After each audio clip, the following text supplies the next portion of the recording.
அம்மிக்கு இன்றைக்கி லஞ்சுக்கு சாம்பார் சாதம் முட்டையும் கொடுத்துடலான்னு கிச்சனுக்குள்ளே வந்தாச்சு. என்னோடய சாய்ஸ் தான். முட்டையை வந்துட்டு வேக வச்சு அப்படியே மிளகுத்தூள் போட்டு கொடுத்தா மட்டும்தான் அம்மி சாப்பிடுவான். அதை கட் பண்ணி ஏதாவது மசாலா போட்டுட்டோம் தொடவே மாட்டான். சரி இன்றைக்கி சில்லி போடுறோம், சில்லி மாதிரி போட்டு கொடுத்து சாப்பிட வைப்போம்மான்னு நானே சிந்திச்சேன் அப்படின்னு சொல்லிட்டு சிந்திச்சு சில்லி பவுட்ரு போட்டு இஞ்சி பூண்டு பேஸ்ட்டு போட்டு எண்ணெய்க்குள்ளே போட்டால் அந்த முட்டை எண்ணெயில் போடும் போதெல்லாம் அமைதியாக தான் இருந்தாங்க.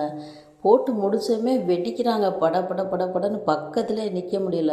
அவ்வளோ கஷ்டப்பட்டு பொரித்து எடுத்துகிட்டு சரி சாப்பிட்டு பார்ப்போமேன்னு சாப்பிட்டா சத்தியமாக நல்லாவே இல்லை, சுமாராக தான் இருந்துச்சு.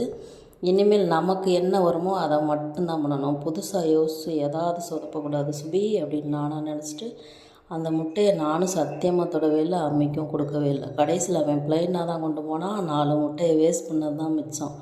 வேணும்னா ஒரே ஒரு முட்டையில் நீங்கள் ட்ரை பண்ணி பாருங்கள். உங்களுக்கு பிடிச்சிருந்துச்சின்னா சாப்பிடுங்க, இல்லாட்டி விட்டுருங்க. மீண்டும் ஒரு வீடியோவில் பார்க்கலாம். டாட்டா.